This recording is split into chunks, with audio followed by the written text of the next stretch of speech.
with Tim. Tim is a new sales hire that we just trained yesterday, and we trained a little bit today.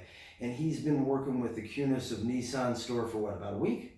It's my second week. Second week. So Tim has had a couple car sales where he jumped in because they're short staffed. He jumped in and helped last week with a couple sales, so he split us some sales. However, yesterday, his first car sale, him and I, we were training. We got called out of the office because there was a guest here and no one here to wait on them. So Tim sold his first car.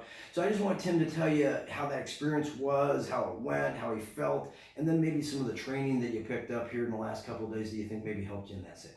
Well, that was my first sale on my own, and I feel wonderful about it because I think this is made for me. And I think I'm made for helping people find a car. Yeah. Chris over here, he's the best trainer out there, I'm telling you. He's taught me so many things. He taught me how to talk to people, what questions to ask, how to feel them, get to know them. Well, if there was one thing that you think made the difference yesterday in that sale with your guest that we had, she started off looking at some vehicles, wasn't exactly on a certain vehicle. We were asking her about maybe her budget, and she gave us a certain dollar amount. What'd she tell us? She told us about $25,000, $30,000. Yeah, and she wanted to be at about $400 a month. And then we found a car that she just fell in love with. And I showed her the car that was for her. Yeah.